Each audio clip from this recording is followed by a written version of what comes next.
right? Yeah.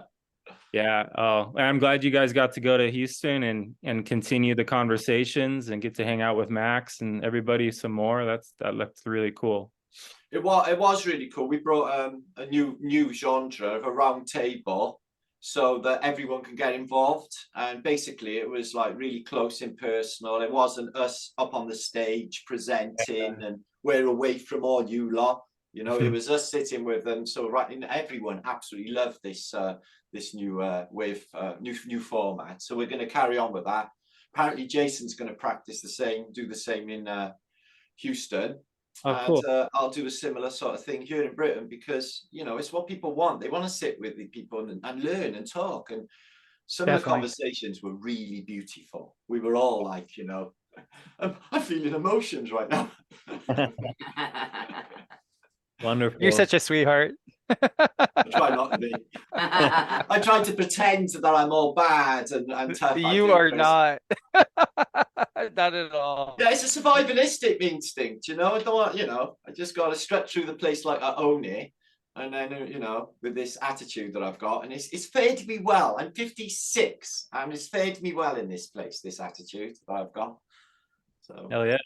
You look a lot younger than that, brother, and you have more youthful energy than most people in their 20s. So congrats well, on. Cheryl mentions my energy levels because they do not they do not dissipate. Right. I sort of go, and then I just collapse. I sleep for about 6 hours, and then I'm back. He has more energy than 5 people, and that's why he has to channel that energy into something, or he just starts going stir crazy. It's quite the thing. It's a lot to deal with. And so when he gets around other people with more energy, it just turns into a big spotlight. And you saw it in San Diego. That was crazy. Absolutely. Yeah. I was so affected by all that energy myself. I didn't sleep the whole time. Yeah. And we didn't either. No. Yeah. It was amazing. It was so weird. High level weirdness, but yeah, whatever. So, but Joel, you were holding the whole thing together emotionally. You were. Because people were falling off the cliff left and right because there was so much energy there. Yeah. And it was just bringing up all their stuff, and it was just floating to the surface. And and if you hadn't have been there, everybody would have just jumped. Okay. It was all them energetic beings together. Yeah. Like, but what an opportunity to work through those deeper stuff that we, you know, kind of pushed down. It brought it right up to the surface so we could see it. I'm like, oh, there it is. What was that valuable question you wanted to hit Joel up with that you wrote down just there? Oh, I wanted to see if you, Joel, could talk, and you too, Chris. I'm sure you know a lot about this topic too. I've just been working around it a lot. Is the, you know, the concept of resistance and what happens, you know, in the ether and energetically when we get into any form of resistance to anything, and what kind of feedback loop that creates and causes. So could you speak on that concept about how it's good to not be resistant here? Absolutely. Yeah. I mean, for Toltec dreamers, in order for them to see stuff energetically without, you know, kind of remove filters, they have to become indifferent and detached. Otherwise, it would be overwhelming, and so resistance is a form of fear, as is attachment. Yeah. Right. And so we are going to play out our relationship with fear in this realm. And that's one of the, you know, for Toltecs, that's the first layer is fear, and then clarity, then power, and then old age. And those are the 4 natural kind of what they call enemies of man. And so we're all going to go through different layers of that stuff, but people that break through their fear have incredible clarity. But then even clarity can become a trap where they start to identify with it. So to actually move into dream power and become conscious in your dreams and do things in the realm of outside of the theater is where the real freedom starts to become accessible. And then even power is a trap, because if you start thinking that you have a gift or you're powerful, it starts to build this ego that could actually be more. No, Chris mentioned this before, the Jesus complex, and it is highly dangerous. People can slip into that. Yeah. So I've met indifferent, detached people who then get spun out later on And so it's not like we want to skip ahead here. We want to deal with our wounds and our shadow. And so if there's resistance, that's okay. That's Yeah. because there's with aspect of your being that is attempting to communicate, hey, I haven't resolved this. And we usually avoid the areas that are most uncomfortable and where we have less experience, because we just feel more vulnerable there. And so vulnerability ends up being an incredible thing to be able, especially for men, to be able to show up with their emotion, to be able to be willing to feel their feelings instead of trying to override them. And so like what Jason Bashir says, what you resist persists. It's a dynamic that plays out that we see in everyone's life on some level. So Yeah. that Yeah, so there's Go ahead.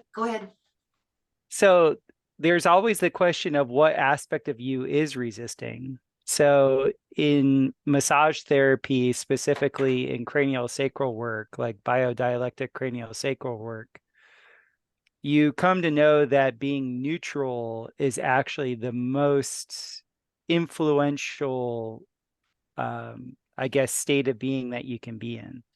Because whatever you truly look at, without resistance, without a pro, which is positive, and without a con, which is what you're saying is negative, without the pro and the con, when you can just be neutral with anything, you obliterate it.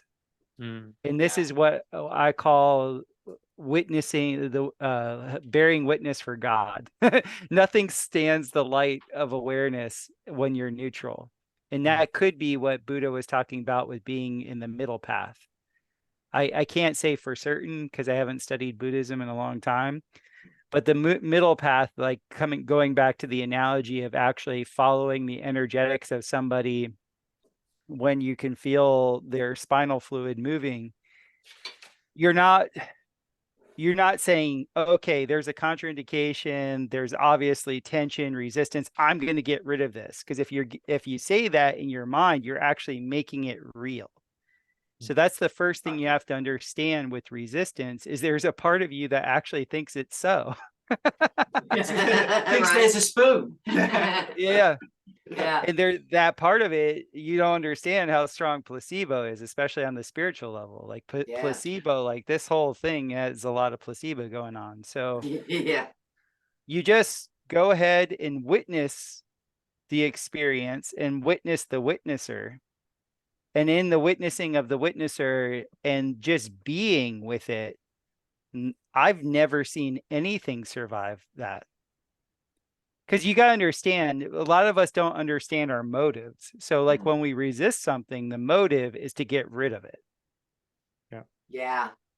And so once you start to understand your internal motives of why you're for something or why you're against something, you're one layer a little bit deeper.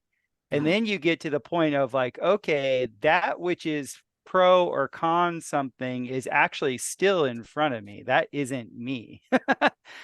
That's a conditioned tendency that wants something to be either here or there or whatever. And then you get to the witnesser, which is the fourth wall, and then it all gets obliterated. None of it survives. It's like taking the stance of where you're just accepting what is. You're not judging it good or bad.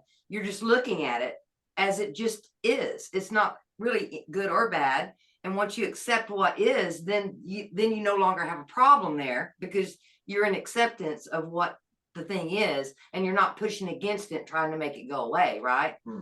Right. Like acceptance is also another, that's the pro aspect of it, because you initially brought up resistance. Acceptance is actually the same folly.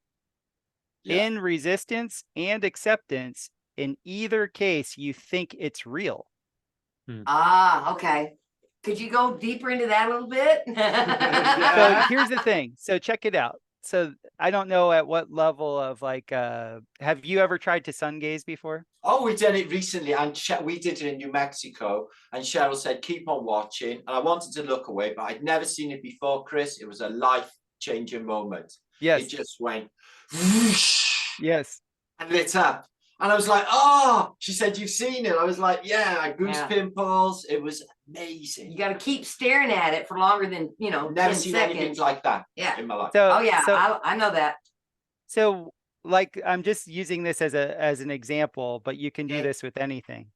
So you're looking at the sun, half of what you're experiencing, if not more, are all the ideas you've been told about it. Right. You're actually not experiencing what is apparent, what is apparently in front of you. You're actually having to move through the idea and then the causal realm to even get to the present experience.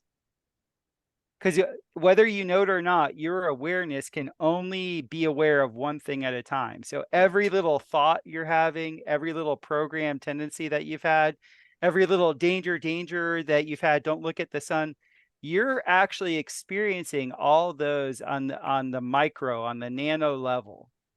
And you're just getting like these snippet flashes of something that you call the sun. So once the mind actually settles down and you get past all the bullshit programming, then you actually get to experience something, quote unquote, in the physical realm. Now you could be said to having a direct experience.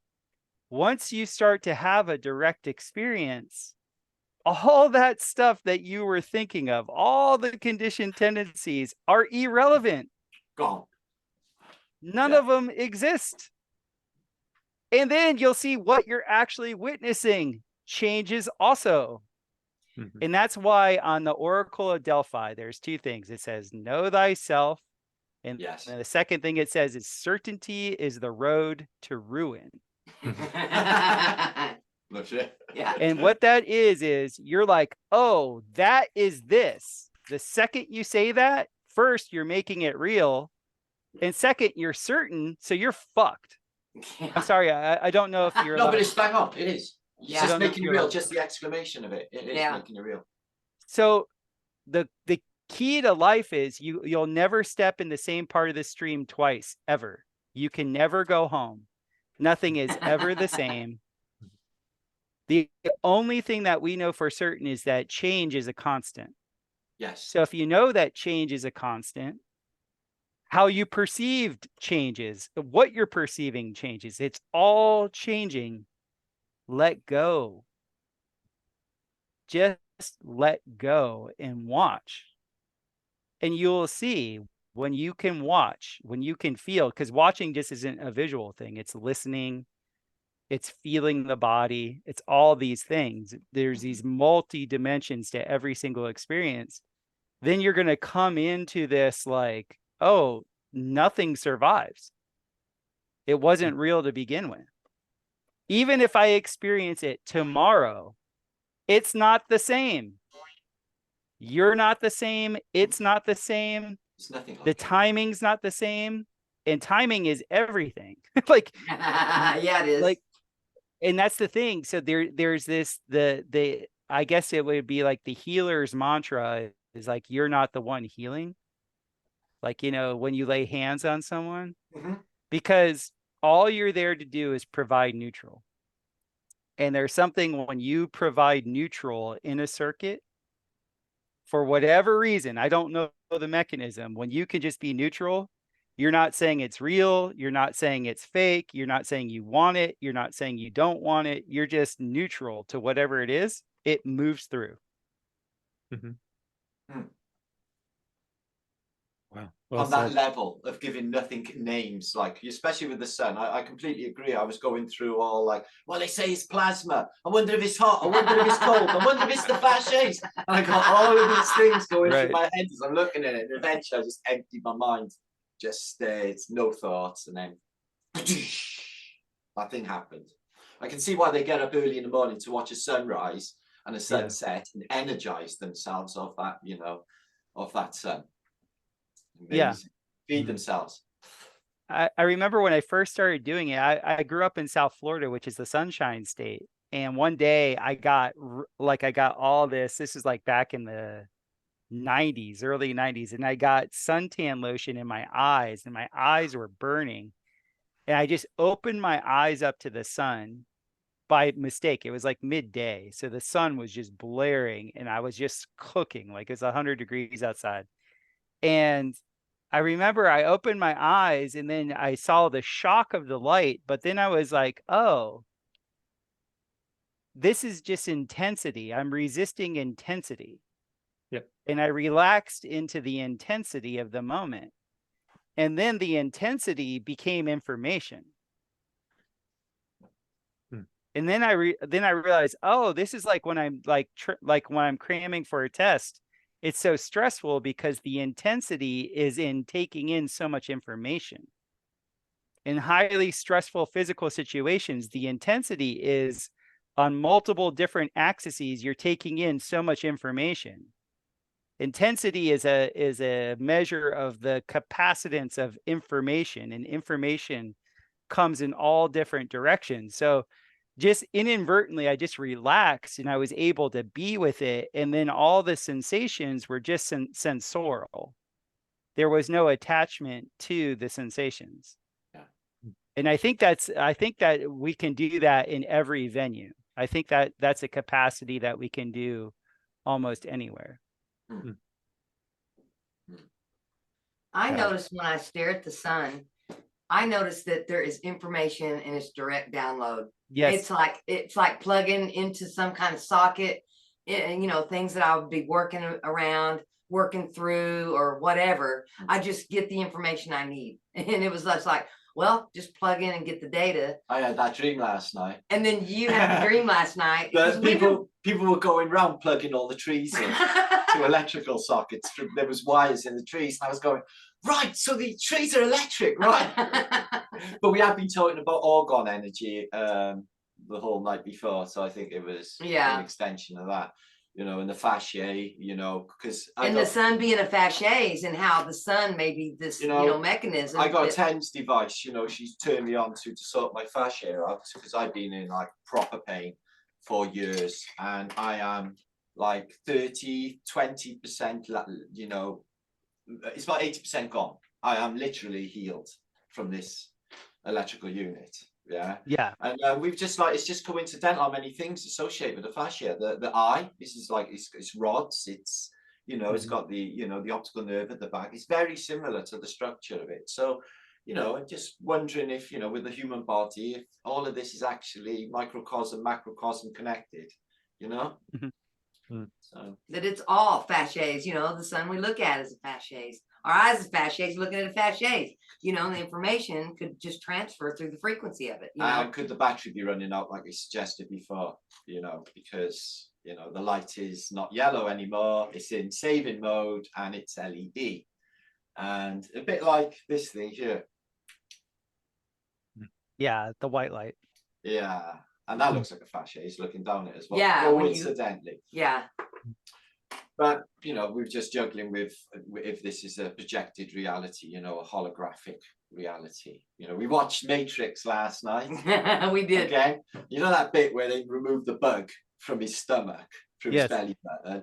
Did you notice that when they chucked the bug away, that you can, if you look really closely, there's code in the rain. She noticed it. Wow. I didn't see that.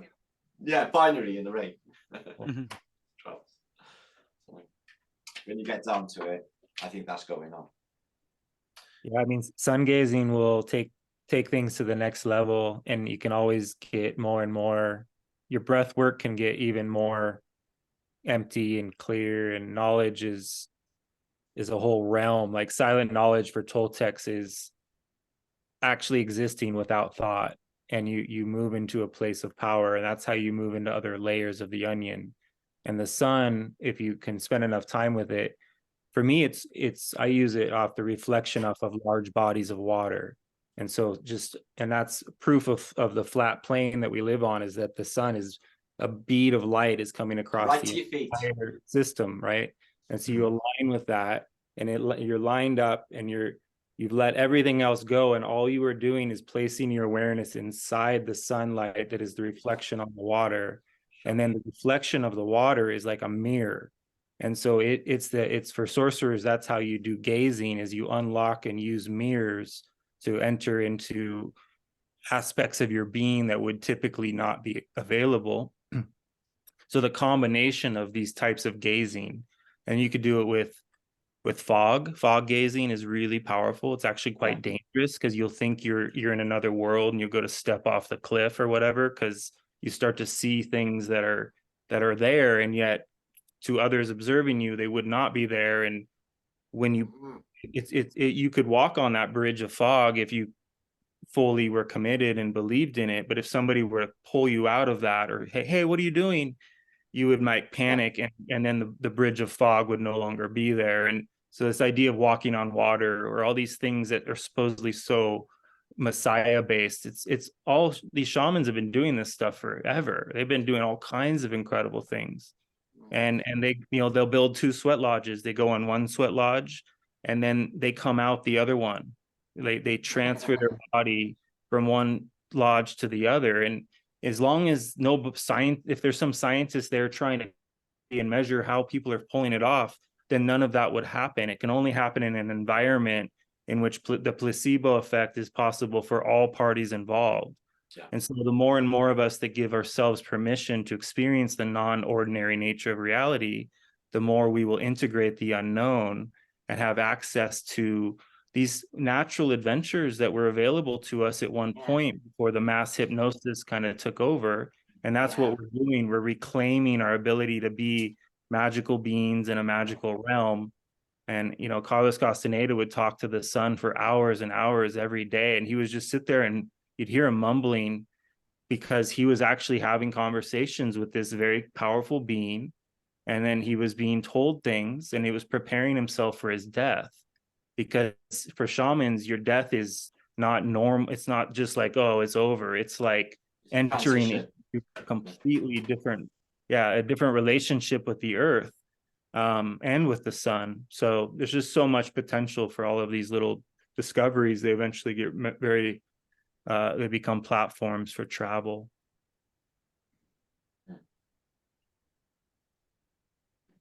And I remembered last night, and I hadn't remembered it for maybe 30 years. Weirdly, I remembered it last night.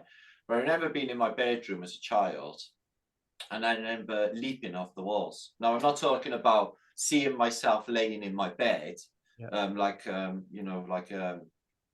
near-death experience. I'm not talking about that at all. I'm talking about when I was trying to get good at flying. So I would start with bouncing off my walls. Then I would start with sitting on my roof of my house. And then swinging around the lampposts in my street. And I didn't get very accomplished, but that's where I started. And I remembered that last night. And I haven't remembered that for years, that springing off the walls thing that I did when I was a kid.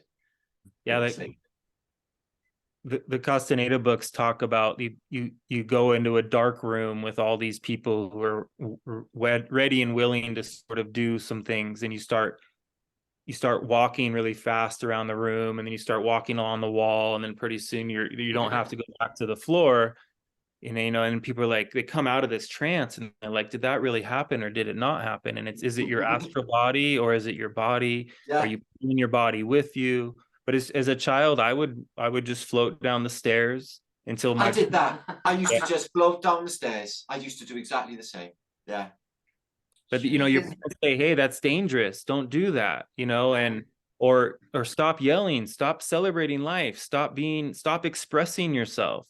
And that's where our imagination got quelched, right? And it's like a real revolution to reclaim your creativity and your imagination.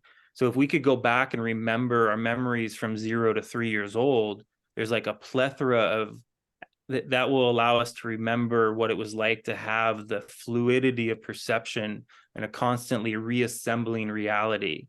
That world was fantastic, Joel. And I remember the moment it stopped. I was about 6, 7 years old. And funny enough, somebody else said that they were the same age when it happened to them. Totally. And I woke up one morning and that Alice in Wonderland world gone. And I went into a grieving process, like if I'd lost my mother or something like that, for a couple of years after. I mean, I was fucking really depressed. I wanted that world back so much, that Celestine prophecy world. I was seeing a lot of stuff happening and it just all disappeared overnight. Weirdest thing. Yeah. Good that you remember you know, that moment. It happened to me too. I had something interfere with me in my dreaming, and it was stopping me from doing the things that I wanted. And I'm like, Did what? you have sleep paralysis, Joel? Yeah, well, I would get up, I had night terrors. I'd be running up and down Same. the halls, screaming and yelling and freaking out. And I was in a dream, but I was actually running down the halls, and my parents were trying to figure out what to do. And they would go to talk to me, but they weren't on the same time frequency as I was. So like everything they were saying was too slow. And I was in a sped up fever, like intense state. And so it just was like threatening to my experience. It was like totally not helping at all. So instead of them being helpful in that situation, it just made it terrifying. And I had these beings telling me, hey, if you don't learn how to do this, then your mom's gonna die. And all this dreaming intensity was like all this kind of conflict. And so there was a time though when I was able to just explore energy and do all kinds of traveling in my dreams.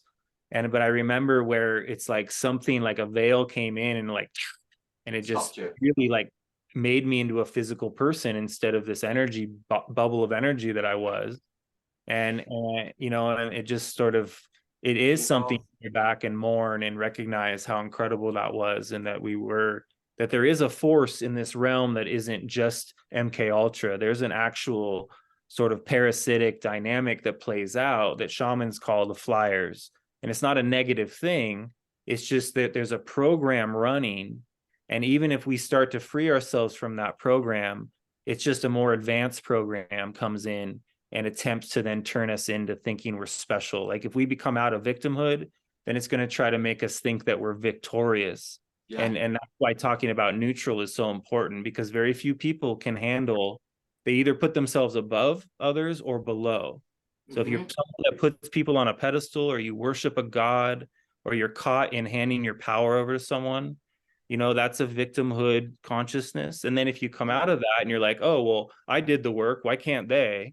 You know, then you become this person that is now projecting your own ego wound onto others in a different way. And it's all just unconscious shadow work. And that's why, you know, that's what I do with my clients, is we work on those undealt with aspects of our being and getting clear about what's keeping us from that neutrality. Huh.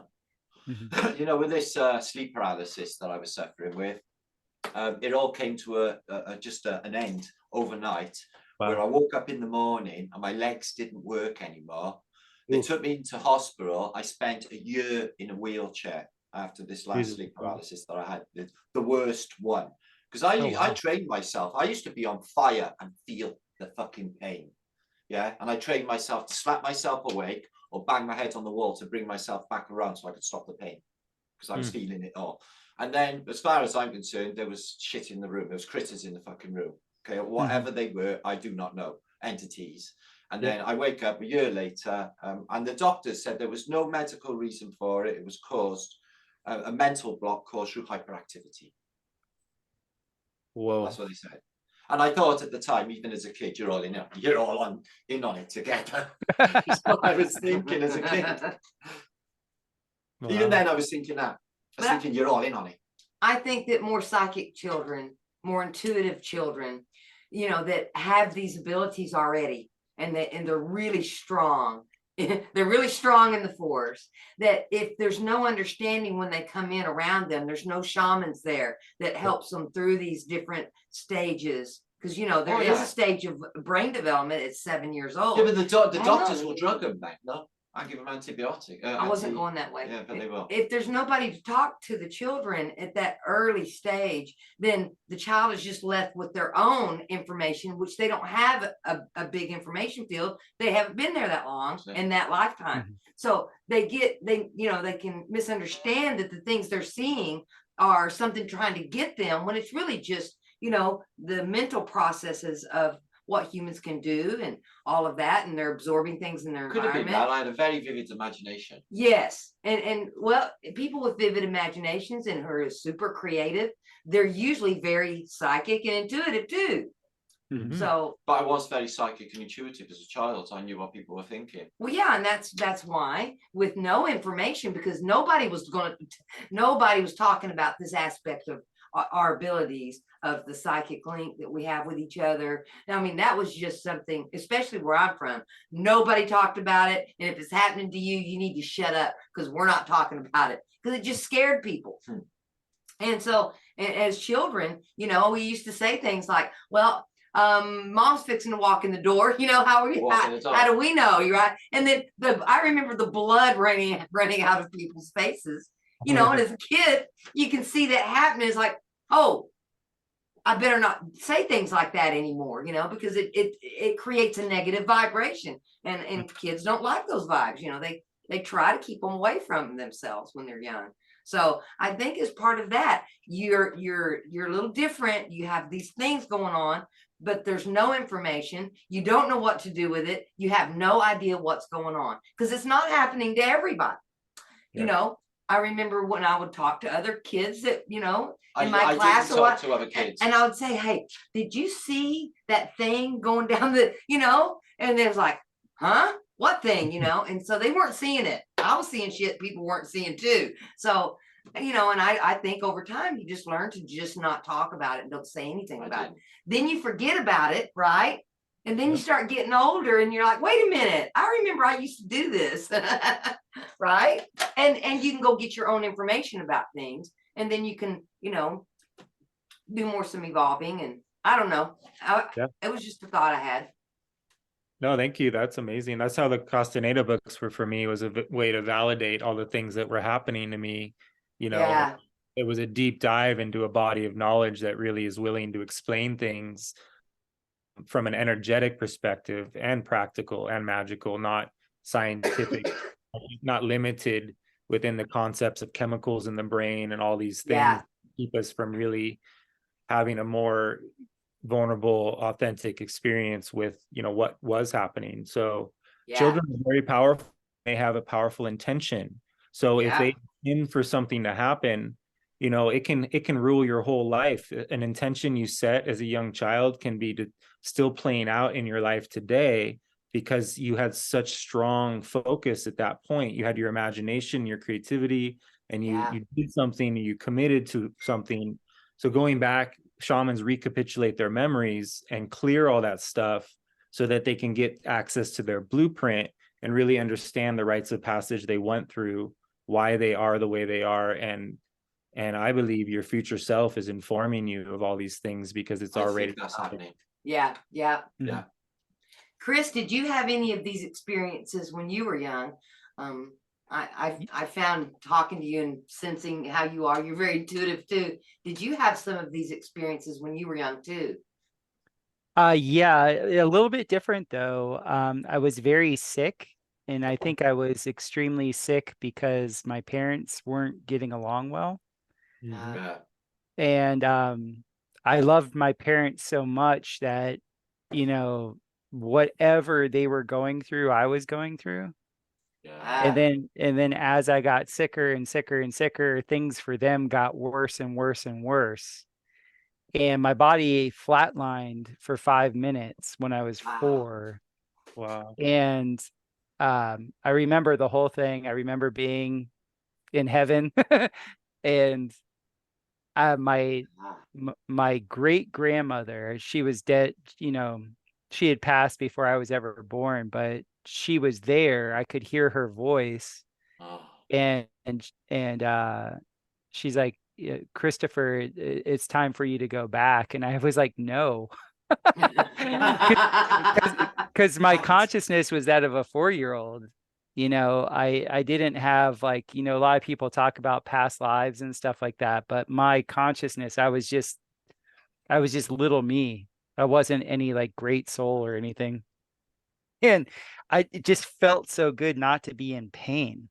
Because I had memories starting in the crib, like being in a crib and like wanting to get out of the crib, like shaking the bars of the crib. My mom tells the story of how I disassembled the crib. I figured out how to unscrew the crib and take it apart. And it's a funny family story, but like I wasn't in good health and I was always in pain, and it was such a relief not to be in pain. Yeah. And then I didn't want to come back, and she's like, no, it's your time. And I was resistant to coming back, and then she let me hear my mom cry. Mm. And then the second I heard my mom crying, I dropped back into my body. Wow. Yeah. And I for a year or so, they had like, I had to do like a mono fruit diet to get my gut right, because apparently what happened to me, I had such bad gut dysbiosis. They didn't have that term in 1980, but now I know what it was. I was so permeable, to get to your point. Mm. Like, I was such a sensitive little being that my physiology, I was mentally, emotionally, and physically very permeable. And my gut really reflected that in my consciousness. So for 1 year, I had to eat like apricots. Yeah.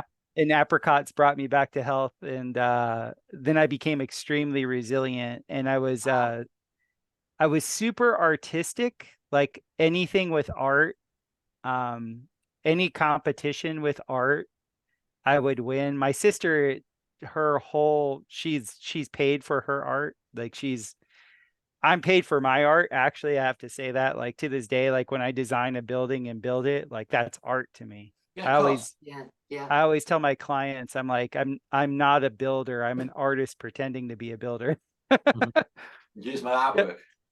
Yeah. So that whole thing, like, I think it's very true. Like, I could see in my mind's eye whatever I wanted to see. And then also my parents were very open to all the extracurricular things of life when I was growing up. My dad could see spirits, and he taught me how to see spirits.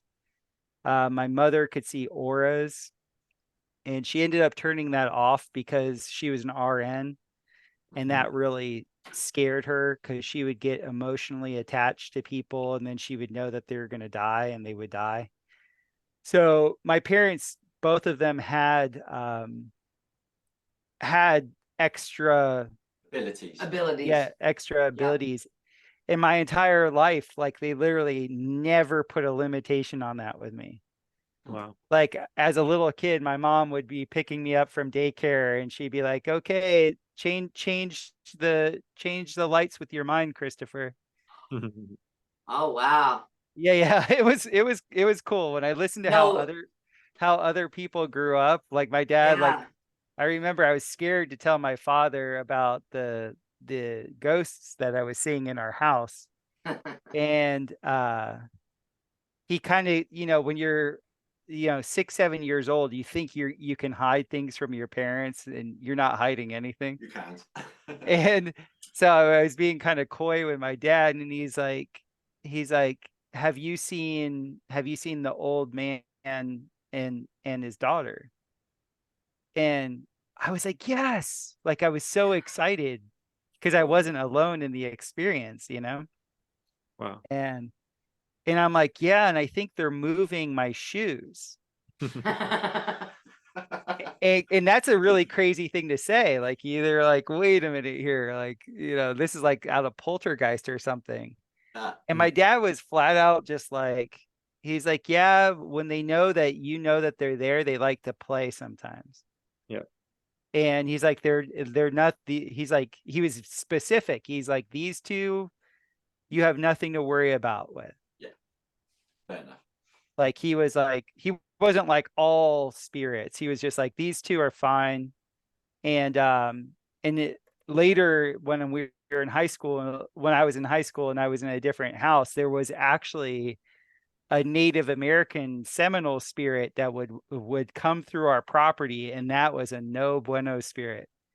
Okay. Like, that spirit, that was a totally different experience. That guy was like, he was probably, my memory of him, it was like he had more of like the chief garb.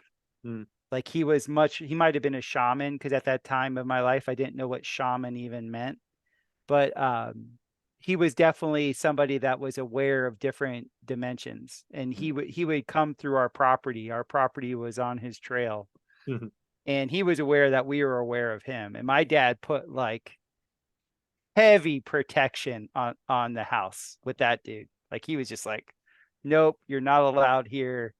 This is not your. Like what? Thick salt across the door. No. My dad was like, I have to say, he had a level of spatial awareness that was incredible. He's like, he would say, like, when you're dealing with them, sometimes you have to tell them that it's not their time. Yeah, because time is a vector. Do they even know that they're dead? You know, because some do. Like there's so many variations with all this stuff. Yeah. And so like he's like, but when you let them know it's not their time, that's like you're claiming, like that's like your property rights. This is my time. This is my place. Yeah. Wrong time for you. Yeah, because the physical cod, like your physical body carries a ton of power in it. Yeah. And so when you actually make the claim, it's the same thing with property rights. Like when you claim that it's your property, that sets a totally different context, like within the larger fields that are out there. Yeah, I get it. So we've been practicing a thing called ether popping. Let's talk about that. Ether Manifesting popping. in the present moment. In the present moment. Yes. Okay. Ether popping. So much for breaking pattern. We just done seriously, as you know, we just gallivanted all across America twice. Twice and back again. But the whole time we were practicing, we are absolutely fine. Everything's going to work out all right. We have everything we need. And we just go with it. We did. And everything just was okay. It was fantastic, in fact. But all on a whim. And all with just that. And not making any plans. We were making no plans. And we called it ether popping. Ether popping. And it was like, okay, what do we need next? Right? Okay, what do we need next? Oh, we need to go maybe get some food. Okay, well, this kind of sounds good. Let's think about it. Yeah, that sounds good. We picture it in our mind, and then we would just let it go. Within a minute or two, it would just show up. I mean, it would just show up. And we were doing this so much that it started to get pretty spooky. But not spooky, but it's just like, wait a minute. How much can we manifest in the now? Like, you can't just go, okay, I want this whole new scene, poof, like that. Well, it's all down to your thoughts. You've got to get them that strict and that pleased. Well, you can't just chucking your thoughts out there, because with this, that's why they don't want everyone manifesting their shit, because they're all in this dark fucking cult that they're in. If you have them lot manifesting, this place would be like fucking a shit show. You already went back to the shit show, not the shit. No, we were calling it ether popping. And I was saying, how much can we manifest in the now if we put both our minds to it, you know? And so we started working together just to see what we could do. That's when things really got crazy, because it was like, wait a minute, this is the thing. You can really do ether popping. We got that term from Campbell. I walked in, I said, what are you doing, Campbell? He's like, I'm just ether popping. Yeah, we're doing that. Just manifesting my reality, you know?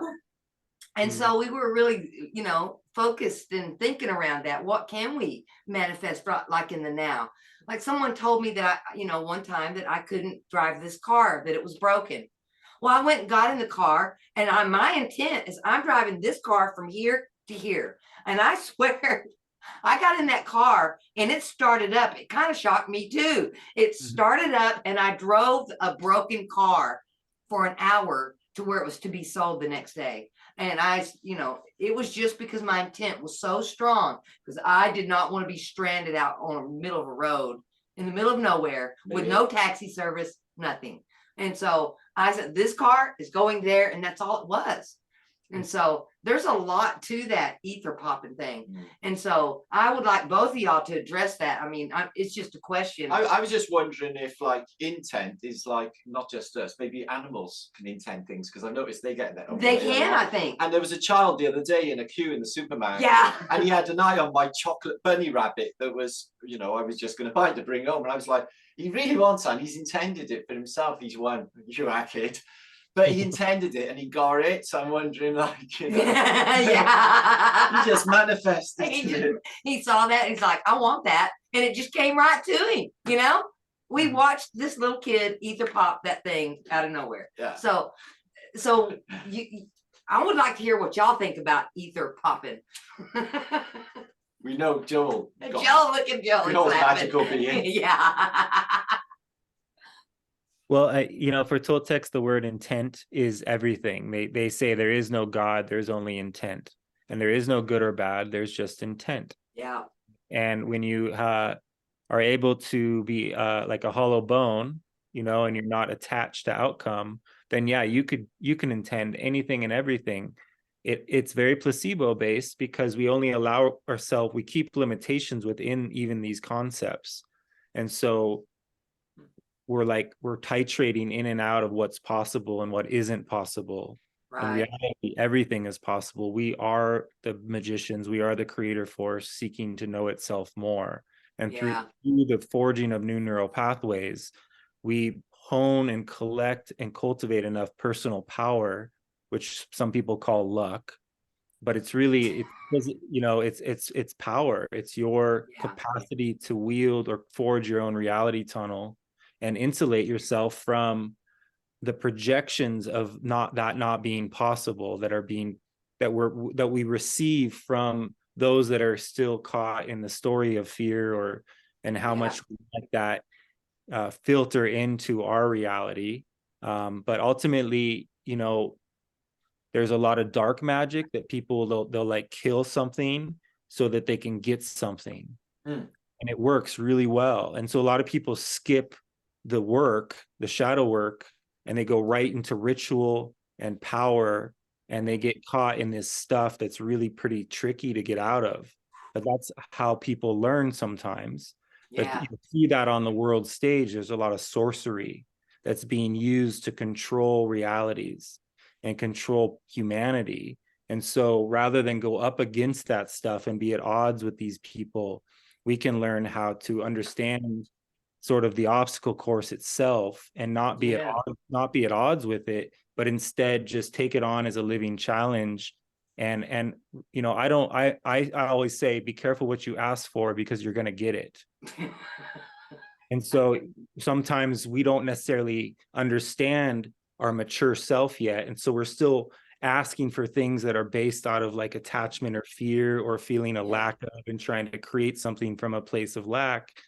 So ultimately, there's this type of trust, a relationship with guidance. I believe that there is a guidance system that's very powerful and beautiful, and will continue to show you whether you're on a path of heart or not. And so people get into manifesting, and they can get out of they can get out of their center and end up seeking outcome rather than having a harmonious experience with the lesson itself. Yeah, you're quite right. That is a true thing. That would happen. Yeah. Never So thought of it that way. That's how that's the feedback, is we go out and we experience these things, and we learn. We were experimenting, just we did like find limitations with it, and we did sort of back off. We knew what we were doing with it. We're not just getting carried away, because we didn't know what we could do, and we was like, well, what else? Well, I had a friend called Steve, and it really got to me, right, that he went near a one-hand bandit. Okay, and he would always say to me, watch this, Matt, and I never got how he did it, but every single time he would put money in and he'd win the jackpot, every single fucking time. And I could never understand, and he'd just say to me, and he'd never not win, and he would pay for the whole night, and he would do it every time. He had it down. yeah he was ether popping. And not looking for things that fill your ego and all that, just things that you need. Okay, I need this next, and then I did do that, though. I was doing that in my past, was because I was very tied up in ego, but that was cultural, because of I got this British attitude. Then I should be like this British attitude, of a rebel and a bit anarchic and a bit punk rocker. So you identify with these and you sort of become it then. But then I found out, as I got older, that's just all bullshit. I'm not like any of those things. That's all a program. Yeah. Essentially, I just exist. Just try to be kind. I think that is above all the main thing in life, is just try to be kind, and want people to treat you how you want to be treated. And everything else seems to go along swimmingly, really. We've changed some ugly sorts, and they've come around, and then there's little twinkles in their eye. It's like, I was bad, wasn't I? He said, yes, you were, but there is time for you, to learn. Well, they show up and they ask questions, and then sometimes they ask questions. I say, "Are you sure?" I mean, You want the answer? Are you sure you want my thoughts on that? I was like, you might not like what I have, the understanding I have within myself around that, and how I see it. I see it that if you're having a problem, the problem's you. The problem's not out there; it's in here. It always is. I've always found the problems that I had out here, they were in here. They weren't out there. So all is mind. Yeah. So Christopher, what are your thoughts on this topic? Oh man, I think last time we talked, I said I identify with the superhero from the Deadpool. I don't know if you guys have seen the second the second Deadpool. I identify as Domino, because I am the luckiest MNFer in the planet. Her superpower, like when she's being interviewed by Deadpool, is he's like, yeah, so what can you do? And she's like, I'm just lucky. That's a superpower. And he's like, no, really, like, what do you do? Like, what do you got going on? And she's like, no, I'm just like, I'm lucky. Like, you won't believe how lucky I am. And yeah, it's all gonna work out. It's all gonna work out. I'm Domino. Like literally, everything just flows and works out. Like it's a really cool thing. I read a book called Vagabonding. Have you guys ever read Vagabonding? No.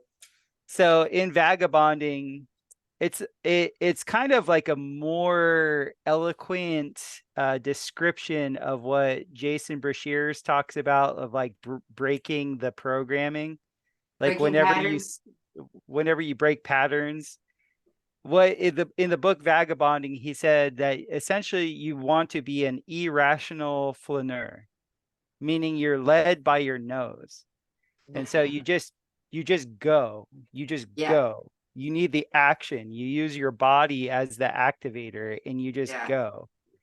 And wherever you go, you allow your senses to lead you. Yeah. And you'll get jobs if you don't have money. You'll get a girlfriend. Just follow your nose. Follow your nose.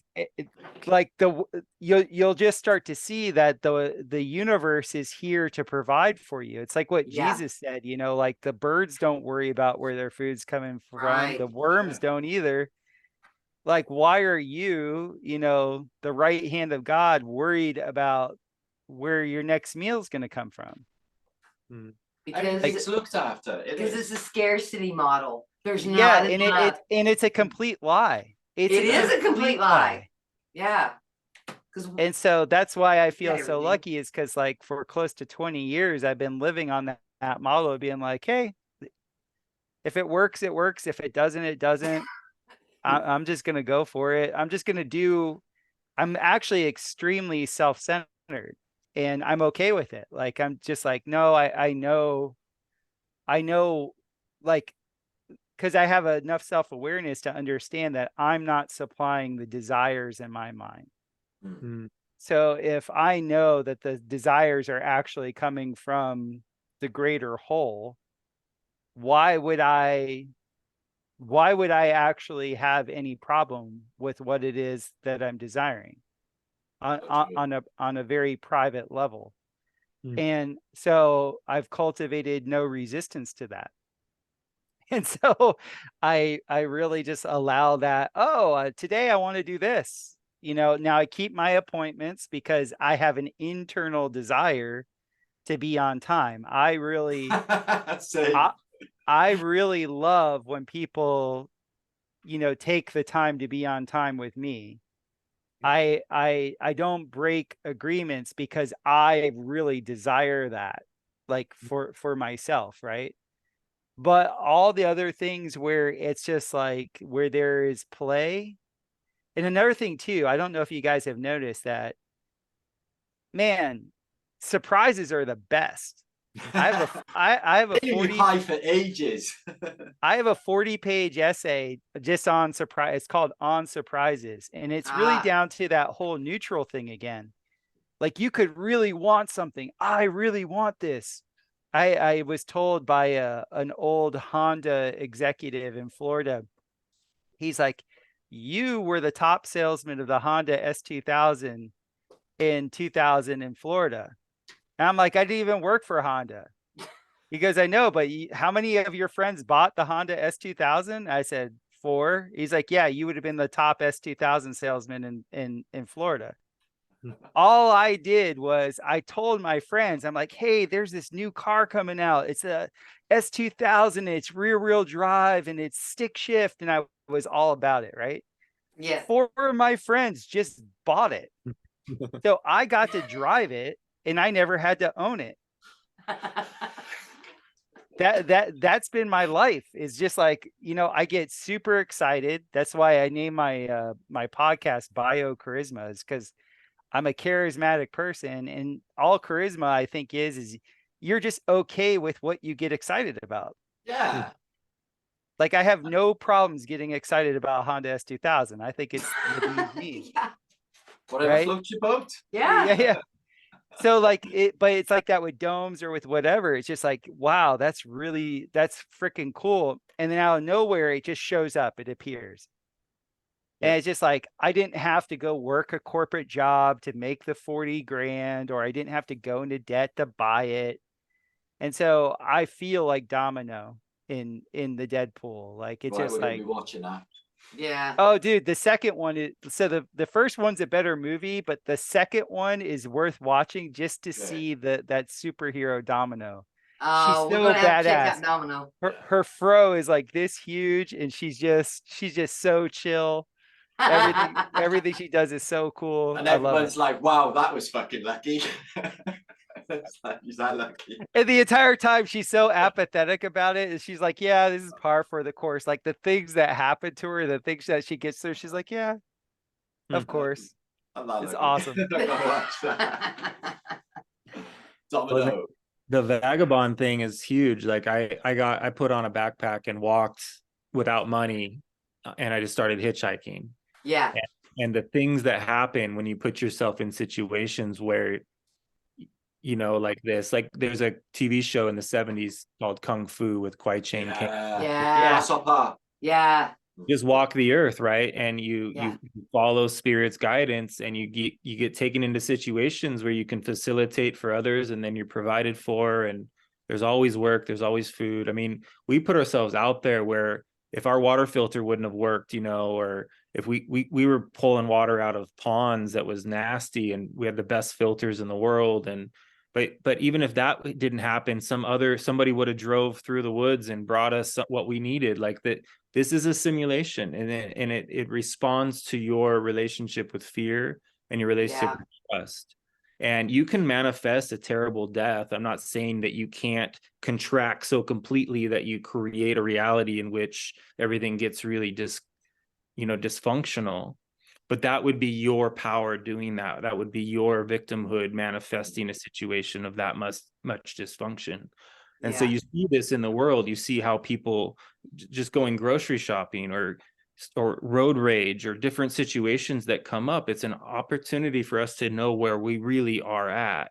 And these lessons will give us that complete, deeper understanding. So shamans actually seek out situations that are quite challenging.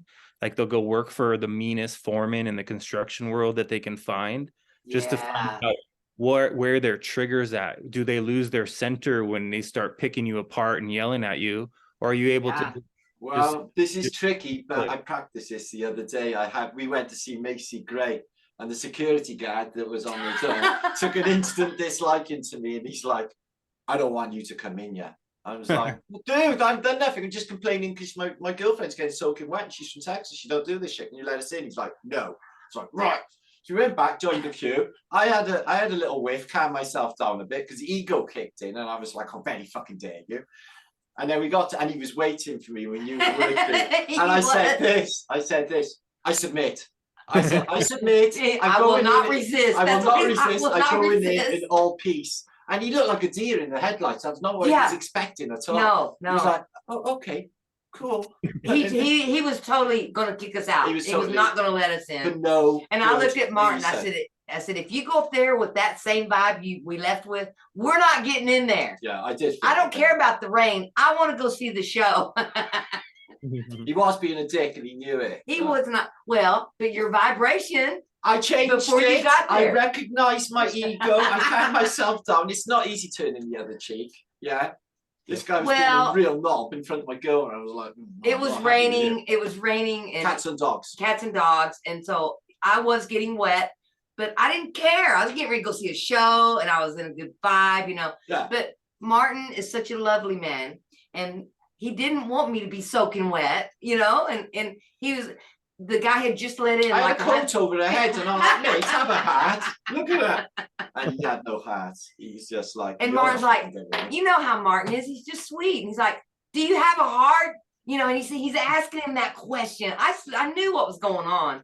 And the guy's like, nope, I don't have one. Martin's like, yeah, just like I thought. You know, and Martin was just pointing it out. You have no heart in you, mister.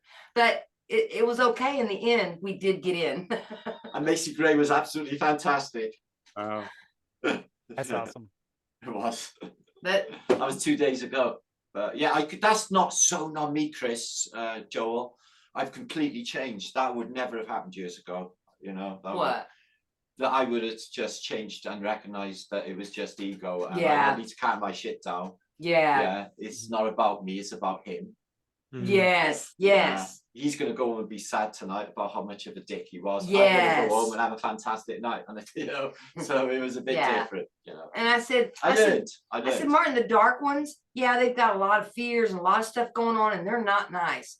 People in fear like that, they're not nice to others, but they got to go home with themselves. But they got to deal with that 24/7. Did you notice how they picked me out of a fucking crowd? There was 1,000 people in that queue, and instantly he's like, I don't like you. You look like you think to yourself. Like, you look too happy, and we're not allowed to be happy in this place. And Martin and I both get that a lot. Calm that happy down, he was going. They're smiling. Well, Martin and I both get that a lot, and it's just, you know, people, they want to be happy, they want to have fun, but they've got so much stuff going on they can't be. So then when they do see people having fun, they get jealous, and that's just, they get envious, and they can't help it, you know. I would have said, you can hang wrong with me, mate. You can come hang wrong with me, come have a dance, you could be my friend for 10 minutes. You'll have all credibility back, but later on you'll have to go back home again. You'll learn from me. But I would cure anyone if they could just hang wrong. We've hung wrong, Joel. Did we not have a fantastic time? Tripping in Colorado Beach.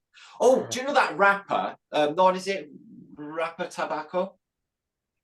Rape Tobacco. Rape. Okay, so we've been looking it up because it has psychedelic properties. We have a cheap American version here we've been having. It's actually powdered tobacco. But it's pure nicotine. It's very handy. Or it's not psychedelic like that rape is that we have off Max. Well, it's called Aztec tobacco. Yeah, Aztec tobacco. Yeah. So tobacco's a powerful power plant. You know, it's that's why in pipe ceremony it was used for very specific reasons. It's very psychedelic, especially like if you were to take like an American Spirit and just literally just go. That's what we got, American Spirit. And just like totally. Really give yourself permission to put in an extreme amount of tobacco all at once. Most likely you'll puke, but if you can if you can move past that stage, it's a full out of body experience. Like tobacco is a really advanced power plant for people when you know. Wow. We were reading about the medical properties. Fantastic. Yeah, it's one of the 4 plants I'm definitely going to have on my farm. Yeah. Really? Yeah. It's illegal, right? Is it legal or illegal to grow tobacco? I don't care. Yeah. We love you, Chris. This is the attitude. Yeah, it's my property. It's neutral. Awesome. Yeah, it's my property. Yeah. So, no, I want the 4 power plants that I've resonated with in my life. No matter what, they're going to be here. Awesome. Yeah, man. That's awesome. Yeah. So Chris, you're so optimistic and you're just lucky, and you have all this charisma. Do you have the same thing when you're moving around in the world? Well, people will observe you and they get just really upset that you're having such a good time. Do you experience that too, or is it just me and Martin? Is it us? It might be because It may be us. We've been resisting the Matrix. You know, that bit A little with the bit. lady in the red dress bit we watched. Yeah. You know, and they all know, and then they will. Yeah. So does that happen to you, Chris? Turn agent on you. I think I'm so oblivious to a lot of resistance in my life just because I want what I want. So even if people are resistant to me, I've always been resistant in the sense that I'm sort of a fence sitter. I've never been in situations like the normal people in those situations. So I've lived in 3 different countries that were not my native country. So that makes you an outsider. Even when I was an athlete, like where I got the most acclaim as an athlete, I was a field goal kicker in American football. And when you're a field goal kicker in American football, you're like an outcast of your team. Because you're not like a real football player, You're just a kicker. Yeah. They don't see you as like as a real player. And like I was always like, I have so much energy in my 9th house that I'm always moving into a place. Like I can't ever understand like people that have been in the same place doing the same thing all the time. And because I'm always in new locations, dealing with new people, there's a level of transience that I think is unsettling for other people, no matter what. And there's an air to me where I just don't give a shit what other people think about. So I'm an empath, so I feel what they're feeling. So I'm not an asshole. Like I'm not trying to agitate them. Yeah. But I found in life, if I'm not authentic, I might as well just not even be alive. So I'm usually like a disruptor. Like wherever I am, I'm kind of like, oh, well, instead of doing it this way, we should do it this way. Or, I listen, like the majority of my communication pattern is listening and just observing and like, data collection. But then most of the time, my opinion is so alien to what people are used to in the situation. Like I can never just let well enough be alone. Like there's a part of me that's always just like this Aquarian, like, oh, well, we could change it this way. We could modify it this way. We could do it this way. Because internally, I really do not care. Like internally, I don't have like an attachment to like things have to be you had your give a shit gland surgically removed. Yeah. And so for me, it's just all fun and games. So it's just like, well, yeah, you could do it that way. Or because in reality, I know I'm kind of taken care of no matter what. Like I could quote unquote fuck up forever and it doesn't matter. It's just like, oh, here. And so to answer your question, yes. Like there's just this like I feel now that I have a family, we're gonna set up roots, and this farm that we're on is wonderful. Like it's something that I really like every day. I'm very grateful for, but I'm not so stupid to say that that's what it's gonna be forever. Yeah, big change. Yeah, like things change. Like I thought I was gonna be in Costa Rica forever. Well, actually, I should rephrase that. I did not foresee how abruptly my time in Costa Rica came to an end. That's the best way I could say it. But there's a regime change in the government and everybody's getting jabbed. Oh, I'm getting the F out. Like, see ya. Like that's not for me. So yeah, it's just kind of that whole thing of just like really being okay, understanding that surprises are the best things in life. So like when you know that surprises are the best things in life, you kind of let go of the reins a little bit. Okay. Yeah. The surprises come. I love surprises myself. I love them. And haven't Yeah. you noticed, like with your loved ones, check this out. What do loved ones, like when you really love someone, you're always trying to surprise them. You're always trying to do something just a little bit out of the ordinary, something that is a little bit unexpected, because there's more impact when they receive it. Yeah. Dude, that's what your angels are doing for you all the time, man. Mm. Absolutely. Oh, wow. Your allies, you have like a gang of allies in the unseen realm that are just like, oh, if I give Martin this little picture of the fascies, or if I just put him over here, he's going to find his woman. If I just do this, if I just do that, if I do this, and it's always happening. Yeah. Like I made this joke the other day on another show. I was just like, I think our life is the opposite of the movie Final Destination. You ever see those horror movies, Final Yeah, of Destination? course, when they just like somebody has a precog of the event happening in slow-mo, and then they go through it, see everyone die, and then she told everyone, and then they don't go and die, and then there's like some sort of entity. Then the Grim Reaper comes for him, yeah, right? come make sure that they die. I actually think we're probably all so close to death every day. Like I think there's like millions of things that are like we survive, and we're just unaware because we have this whole gang of like assistants that's just like moving this. Yeah. Fuck yeah. Yeah. I feel that happens all the time for me. It's the reverse of Final Destination. Like that movie was totally to get you to think, if the Grim Reaper has his sights on you just once, there's nothing you can do to avoid it. Life is the exact opposite. Life is about living. Yeah. There's so many assistants that are just like, oh, here, block. Yeah. So that's sort of the way I see it. We had me too. The last day we came back from America, we flew separately, but we met 3 separate people that just come out of absolutely nowhere, and they all said the same thing.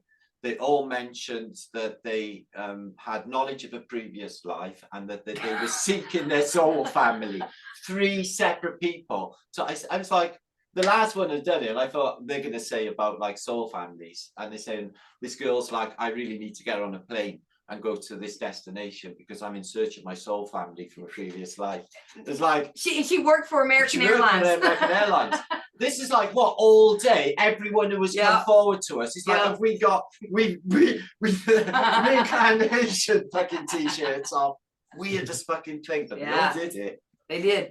Yeah, I'm gonna fly to here. I need to go find my soul family because I reincarnated with them, and I mean, and it came from like 3 different people, so it was just.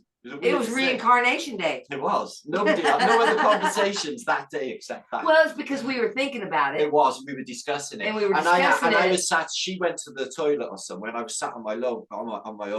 I was just. Sun was going down by there. No, I was waiting on you. You were coming in from Chicago, and I had through me when I thought these words: "We come back."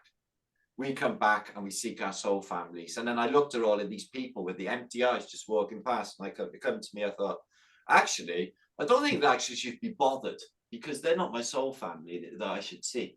That's what came over me when I was just watching these. Right. It's like the ones that you're supposed to interact with are there. Not important to me, or not important generally. I'm just saying they're not important to me. You know, and I will never. I recognize the people that in my soul family. The moment I see them, instant recognition. Aha! Here we are again. The faces might not be the same, but the soul is the same. And all of them people, then none of them are my soul family. One may come up with a crowd, and they'll walk. If it is something connected, they will walk straight to us. If it is something to do with the soul family, it's just the weirdest thing. Do y'all have that? Where you meet people and it's like, I know you. All the time I get, especially in the truther community, lots of people who I've met in person is like, I remember you from before. Yeah, like for me, in my life of vagabonding, I would always come across very interesting, wonderful people and very dissimilar backgrounds, and then we'd end up bonding, and And you know, it's just kind of fun. I find that the whole internet thing for me has been such a blessing because, you know, I actually would reach out, like I reached out to you, Martin. I was like, man, I like what this cat is driving. So You know, cool you did. like I want to rap out with him. So for me, I just think right now is just like the ultimate time because it's so easy to see who because we're mind, right?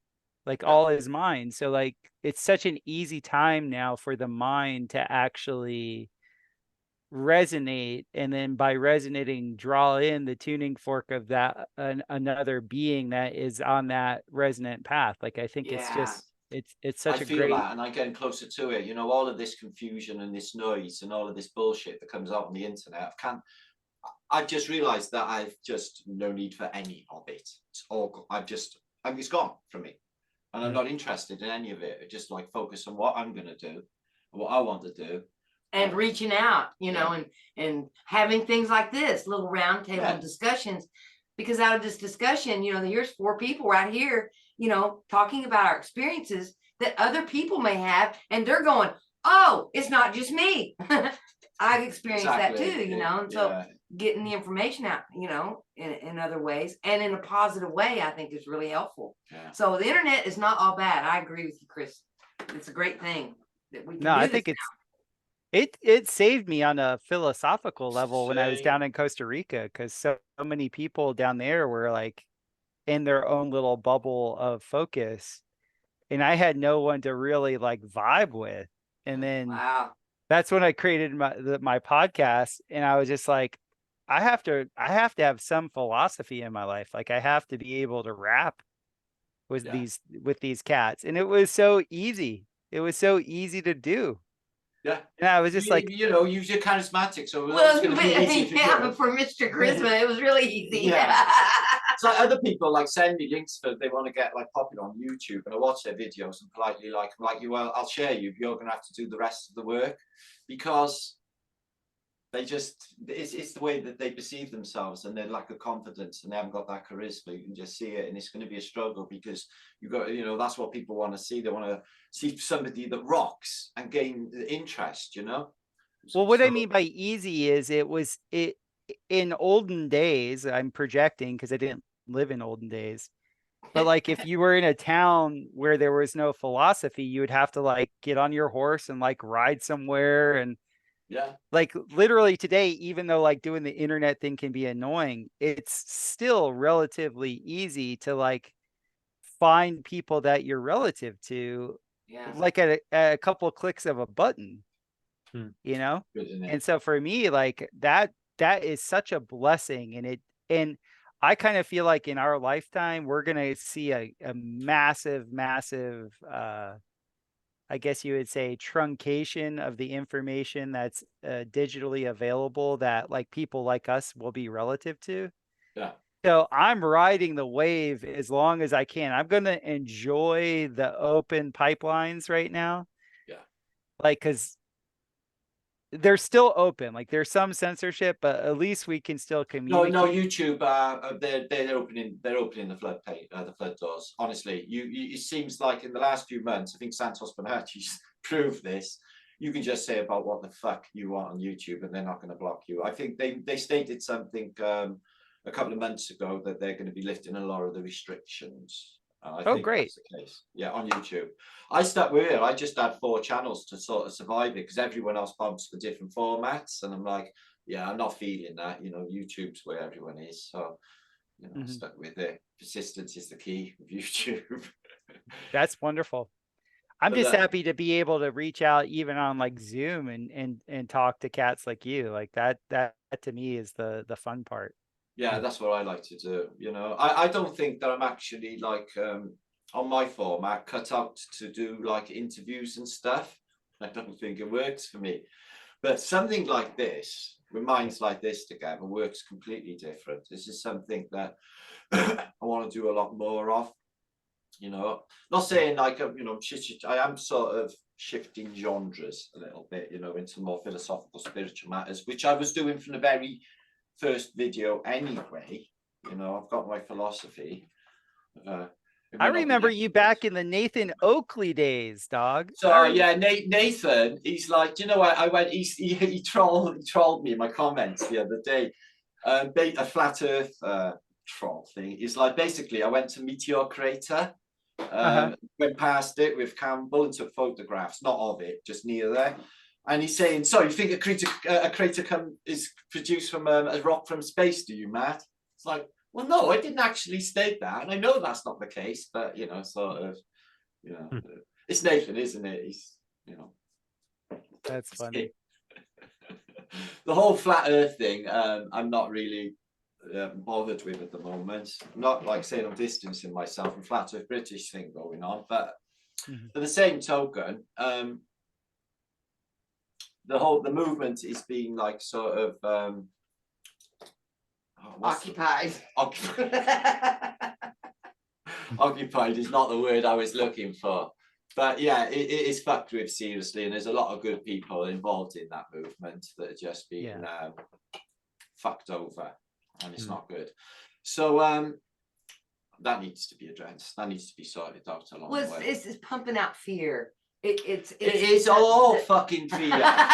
That's the fucking thing. Well, and opposition. It's like instantly, like, you know, first of all, NASA bring out flat Earth and Disney, and then it creates an opposition. Then so it's like flat Earth versus globe person, and then there's like years of a dialectic running, and it just goes on with the debate for years on years on years. One can't prove one can't prove the other. Although if they put their money together and then done a GoFundMe for some balloons or some laser tags or something, they might actually prove one way or another, but they won't fucking do anything. No, what they'll prove is that it might be a hologram.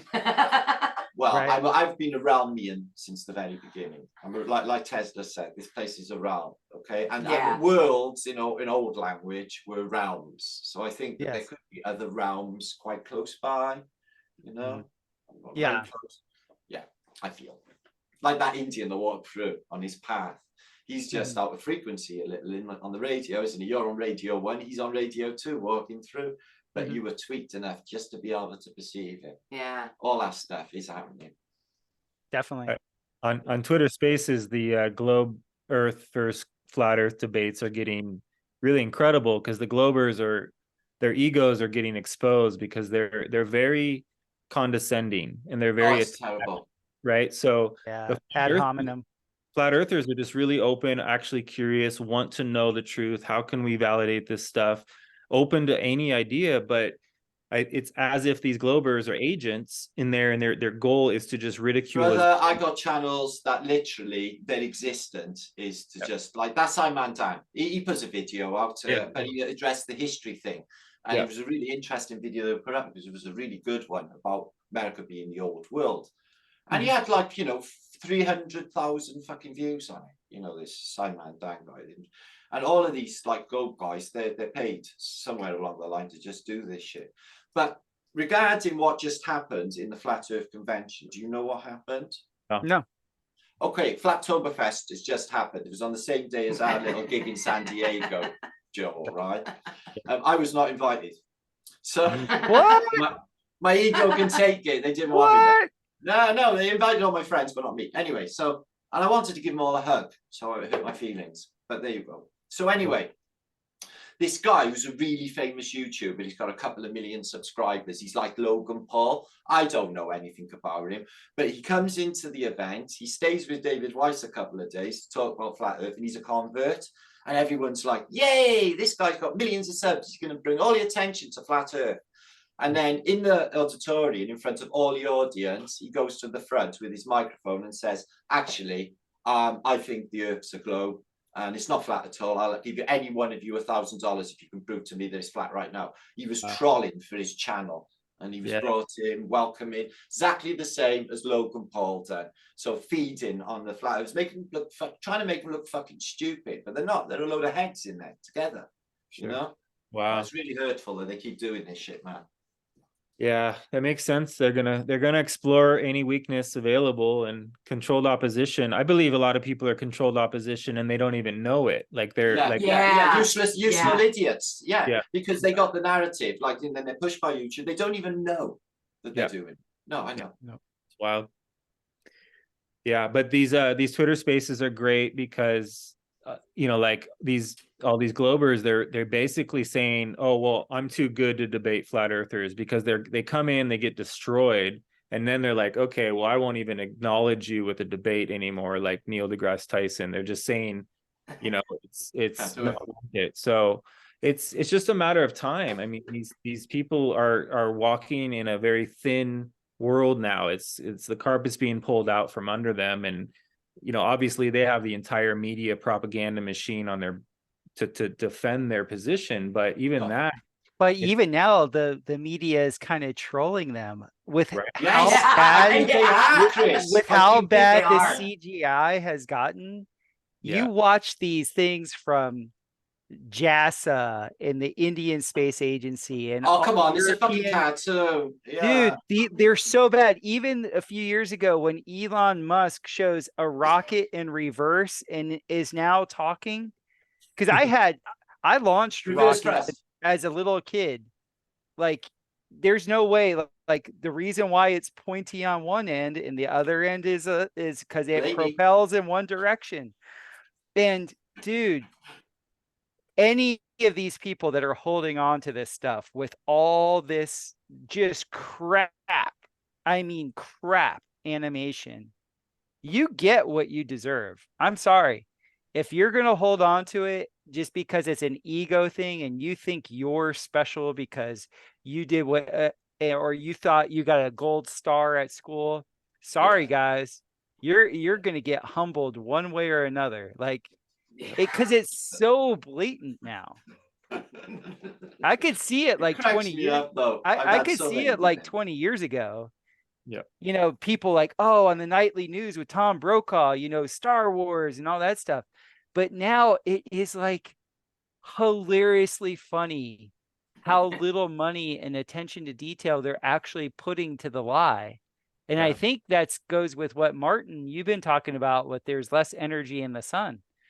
I think the whole cycle is about to just do its collapse. And the people at the top know it. So they know that they don't have to float the lie all that much longer. Like, in their opinion, they're like, yeah, instead of throwing $10 million at it, we'll just throw $100 grand at it now. Like, it doesn't matter. Yeah. Like this whole thing is the whole charade is up. yeah, that India one gave it away. It's just, the whole thing is just fucking ridiculous right now. Like Don Pettit saying, we'll go back to the moon in a microsecond, but we destroyed all the technology. Apparently, that's not the same for India. No, they can take a cartoon, but they're all sky clapping, and they're like, it's fucking. What is there a cameraman standing on the moon to actually photograph this? Yes, thing? Martin, there is. There is, isn't there? Okay. And then if you read Richard Hoagland, then they have the whole thing where it's like, well, there are other people there, dude, and there's a secret space program. Like, I listen to some of these like truthers that are excellent about talking about the financial system, and then their whole thing is to run people into the secret space program. Yep. And I'm like,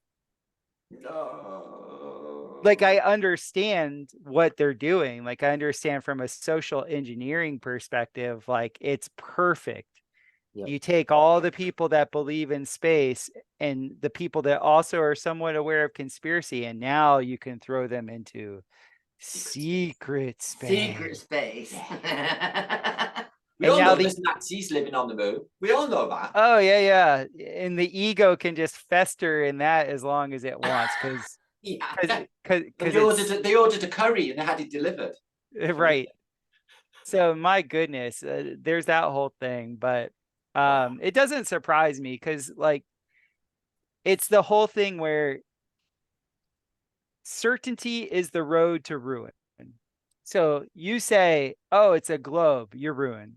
You say, oh, it's a flat plane with a firmament, you're ruined. Yeah.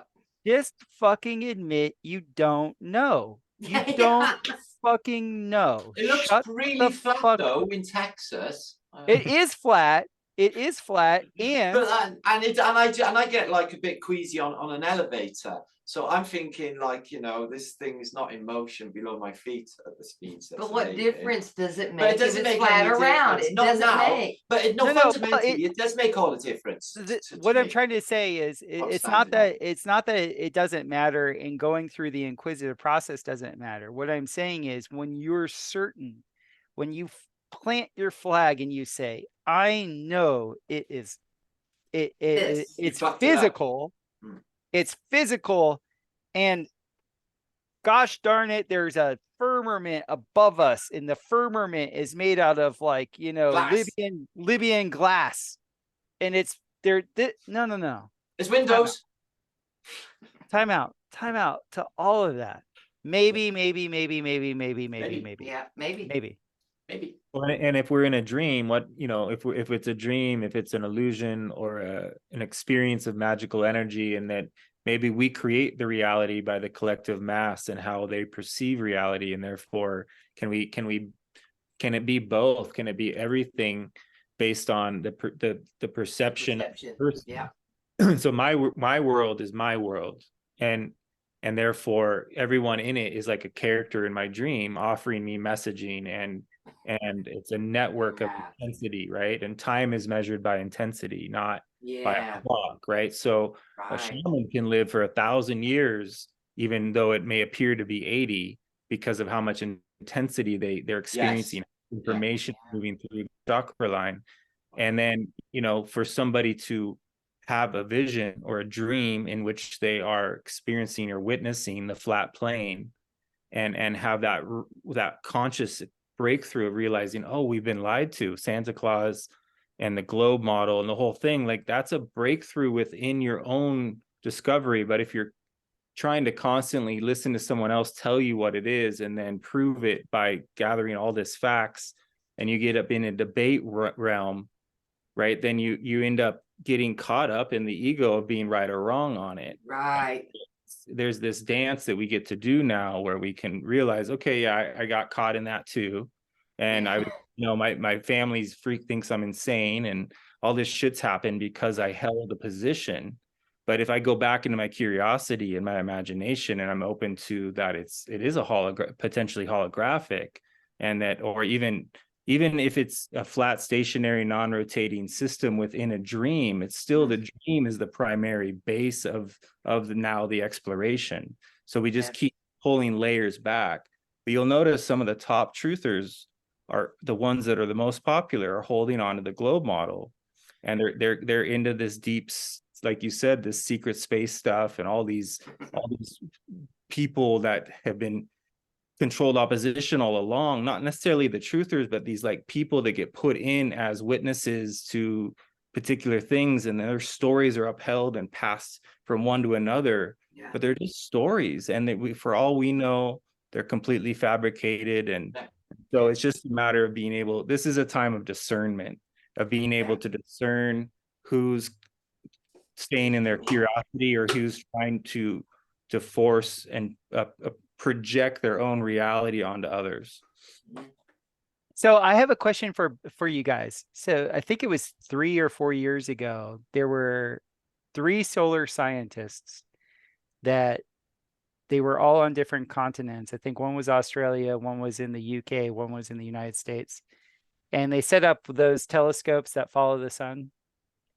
And they set this experiment up to actually prove that the Earth is a globe.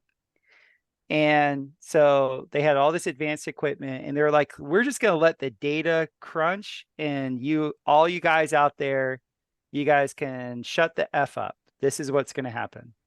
So they followed the sun for a full year.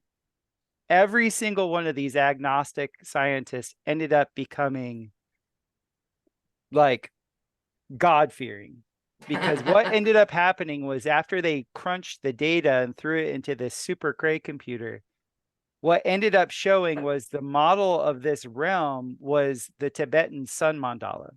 Wow. And every arc of the sun, they could not, it made no sense, because what it was essentially saying was that the sun is exactly off the arc of you.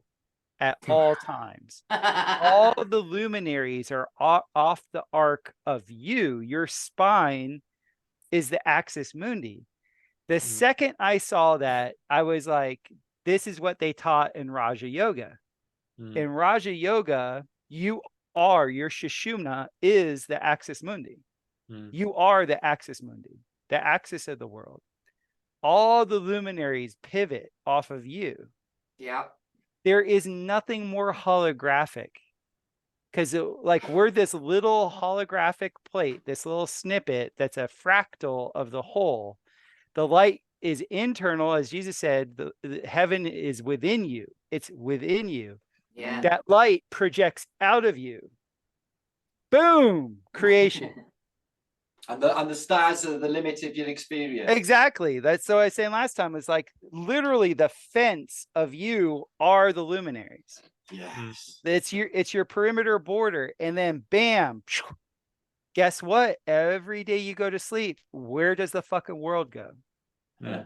When your attention isn't there, we're told It's that not we're there. in a bed. We're told that we're wherever. No.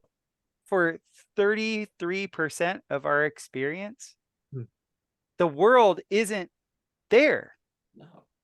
Well, it's not conserving energy at night. Yeah, It well, wouldn't it's need- because the moon's there and we need to conserve energy because we're running out of battery life. And that's why we have to shut And that's down. why we have to shut In down. the Middle Ages, it was split into two. They had early evening sleep, and then from 3 o'clock till 6 o'clock until they got up. They had two sleeps. They had little sleep Right. and big sleep in the Middle Ages.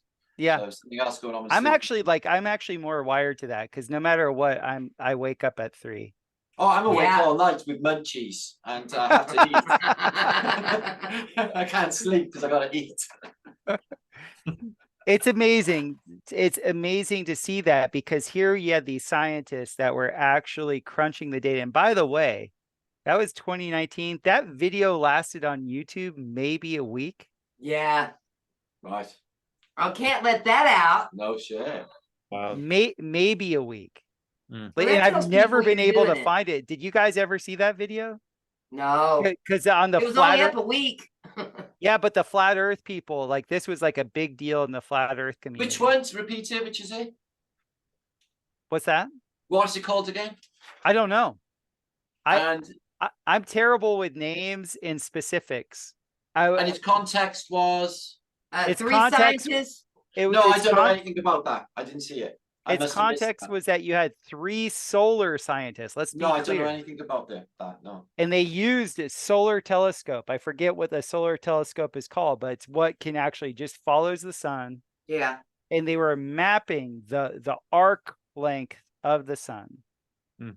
And there is no better video in the world to show that this is a Shit, We'll holographic have to find projection. that. I wonder if it's on Wayback Machine. Yeah, we'll look for it. We'll see if we can find it. We'll send it to y'all. It was magnificent. I think Bob Nodell, he's the one that turned me Oh. on to it. Yeah. And then I watched it, and I was in Costa Rica. I didn't have the ability to record things back then. I wish I would have, because I've told everybody and their brother about it, but I've never been able to find it. Yeah, I back on watched all YouTube. the Globebusters. I didn't see them cover that. I wonder if they actually posted it on there back in the past.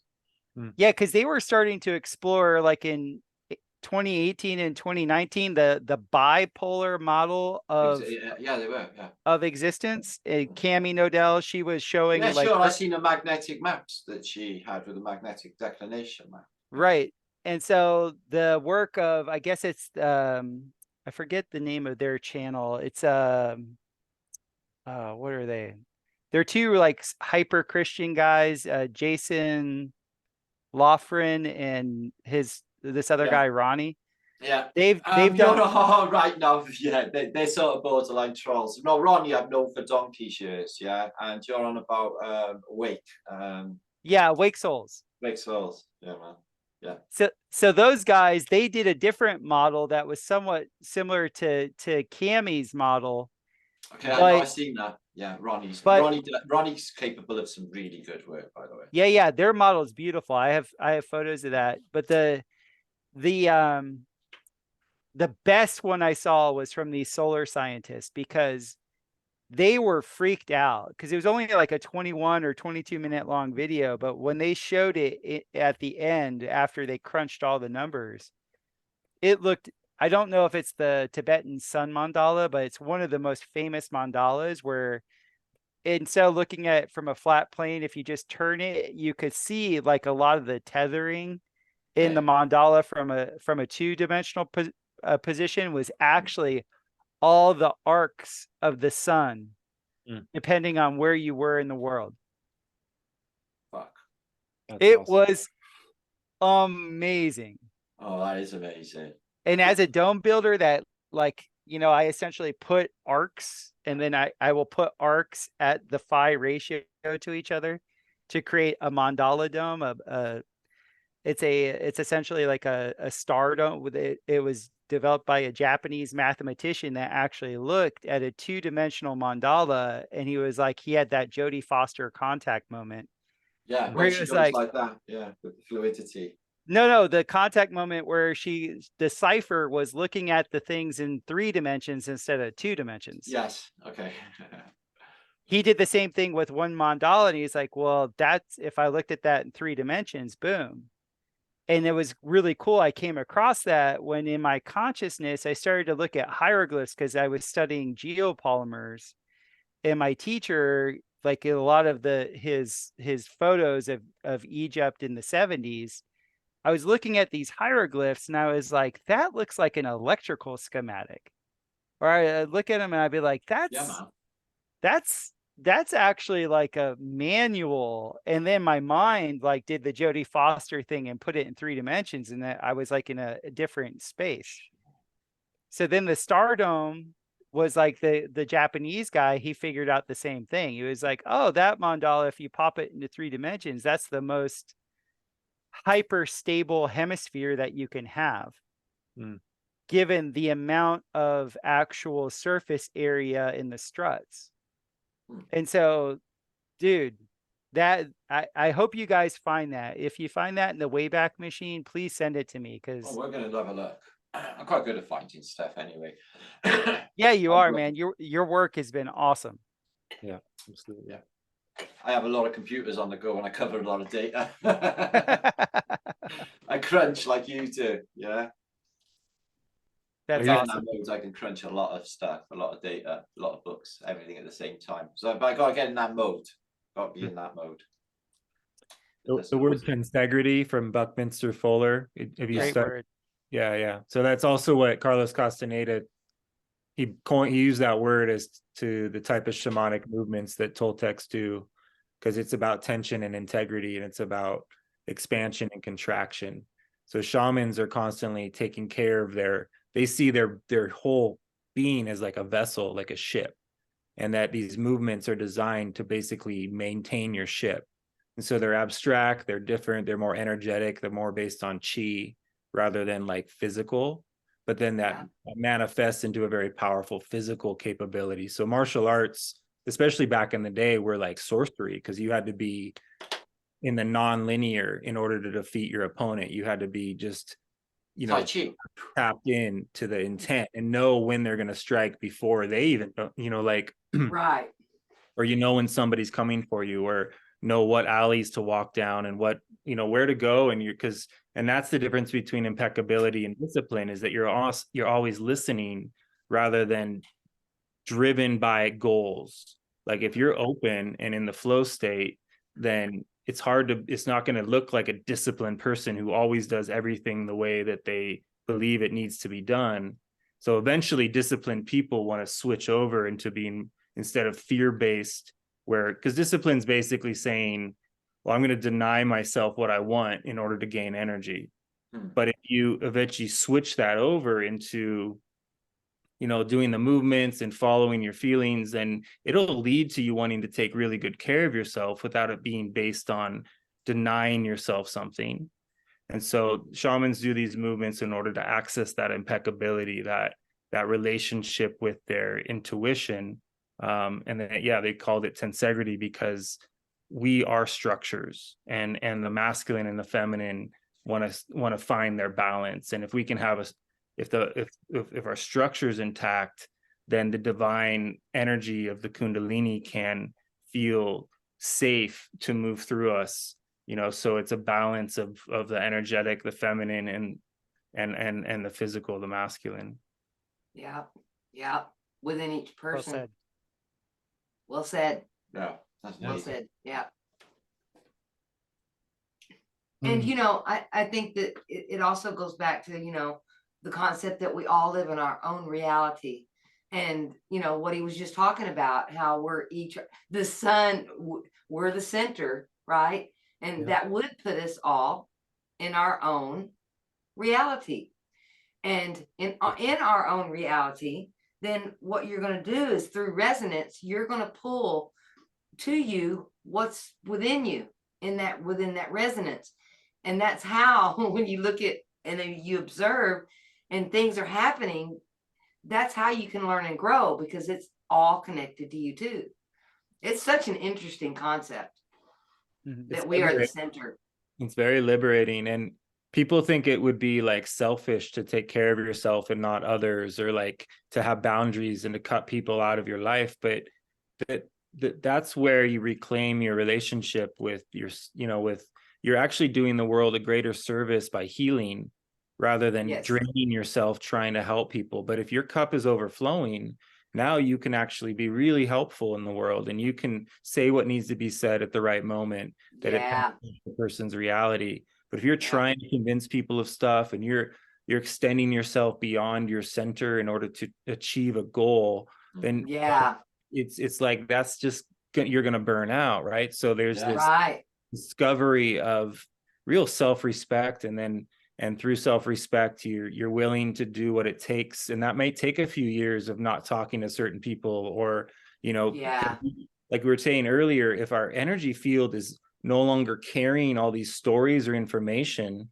and it's basically your own energy, then you're going to be ultra sensitive to everything, and in a state of connection to where you're not easily lied to anymore. You're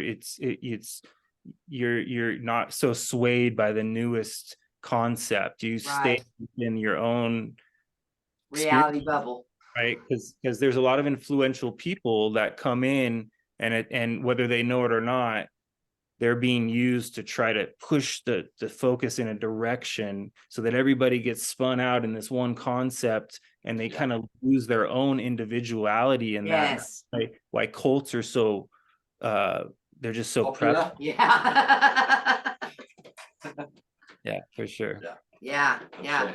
Instead of staying within your center and observing and learning how to listen really well and just feeling the vibration around you, then what I found is that when I interact with people, what needs to come up and be said right then comes up. And I'm not trying to figure out what I'm going to say next while they're talking. I'm just observing the whole interaction and then waiting and observing, and then it just comes up. And then what that person needed to hear comes out of you. And then they come back and tell you, I needed to hear that. It got me out of this place, you know. And I noticed Joel was very good at this when we were in San Diego. And he did it several times with me, as I am a work in progress and I'm on my healing path. And Joel, and he just shows up right when you need him to. And next thing you know, you're working through it. And it's like, Joel, I didn't mean to go there, but evidently it needed to go there. So thank you very much for your help. And then Joel's off to the next person. It was so funny. You helped so many people there. You did. And without you, I don't know if we'd have made it through it, Joel. Honestly, you were such a balance for everything. You kept everything solid and grounded. Your chilling, loving attitude. And your vibration is so chill that, you know, because there was such intense energy rolling through that house because of who was there. It was Campbell, Martin, Jason, Max, Ethan. They were all in one house. One house. It was John, like JR, everyone in one house. Was like your hair just standing on end with the vibration of it. It was so intense. And there's Joel. He would be contemplative, looking out over the scenery, sipping his tequila, sipping. And you were just so chill, and we were all just going, what is going on here? That tequila was fucking lovely, by the way. It was really smooth, and you know, you really had to sip it. And Joel was the chillest one there. Sorry, in San Diego that was. No, I said what kind was it? Yeah, Casamigos. what kind? Casamigos. Casamigos. Yeah. I love that. Yeah, Nice. what was the name of it? Casamigos. Like, Casamigos. Casamigos. Yeah, like house of friends, House amigos. of Friends. So Yeah. that's what we all became, you know, and It was, yeah. was really magical. And the two of you brought in such incredible energy. Like you guys were just hilarious the whole time and super high energy. So like, you know, it was an honor for me to get to play the role I got to play, and it was an honor to witness everybody else in their character. And yeah, everybody that showed up, you know, like Julia came in and she had this whole other thing, and like Yeah. and like everybody that was there played a very specific ingredient in the, you know, in the whole what we were. It worked so Yeah. well, and it was so eclectic, you know, Tony and everybody. Yeah. You know, I could have swore somewhere that was planned from long ago. It just seemed so much Oh, because it feels. everybody there grew. Everybody everyone there else evolved learned. and grew. Yeah. I heard you've had some experiences there too, Joel, that it was like everybody had such an experience that it was like we moved from where we were, healed and grew, and it was like we went in one way and we came out another. Yeah, Right? I'm really sensitive to energy, so I was feeling Yeah.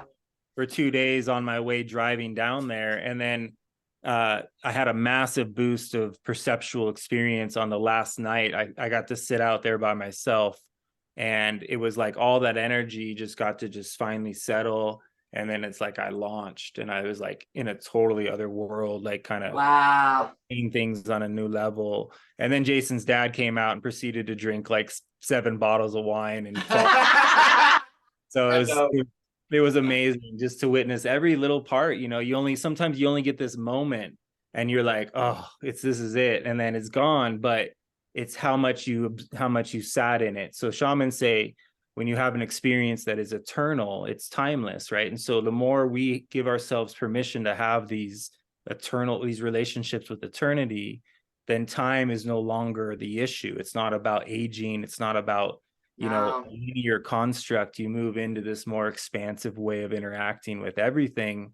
So we all slowed time down, and that 4 days was like 4 weeks. I know. It was like years. We did slow Years. it down. It was just such a beautiful thing, though, the whole thing. It was like, oh wow, this can really hurt, but it feels so good too, and I don't know what's happening now. And the next thing you knew, and it was just all coming at you at once, and then you would pop into these experiences, and it would just be like magical, and like, is this really happening? What is going on? I kept telling myself these words: remember this, Martin, remember this, Martin.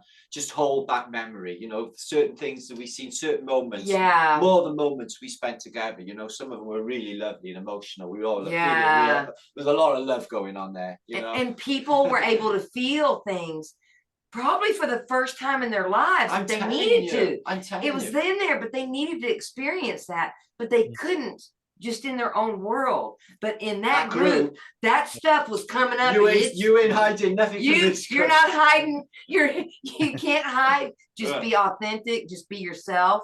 And you know, Martin and I were kind of silly, but we do that deliberately because we're the jokers, aren't we? No, it's because we can't act right, and we resist too many things. That's why. I Martin, we're too resistant. We both do it. I didn't act right because they want me to act right.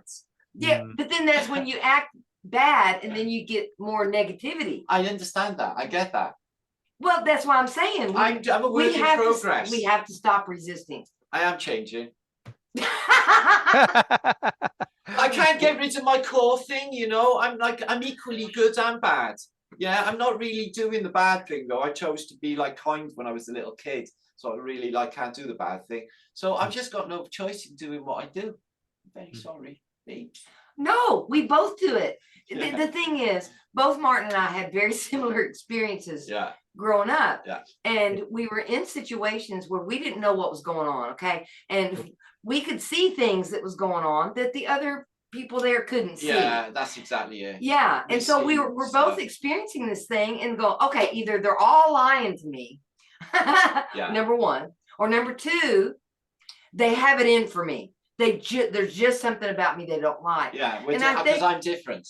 And that's all it was, Yeah. is we were just different. Yeah. We're still different. You was never going to fit in, But Cheryl. I was never going to fit in. We were never going to fit in I to tried. mainstream. And Right. and because of that, it made us feel like we were the problem, but we weren't the No, problem. the programming doesn't The pro- take it, son. Programming is not taking with these. But it's in the healing of those feelings of not feeling like we fit in, because you want to as a child, you want to interact with the others, and you want to play the games, and you want to do the stuff, but we just weren't like that. You know, stick me in an art class and I was fine there, but if you put me in a math class, we're in trouble, you know. And so it was just, we were just not. We used to have destructive games, like British and Germans. I was wanted to be a German captain. I'll go on the German side, and then we used to just like have massive battles in the street, throwing hand grenades. Yeah.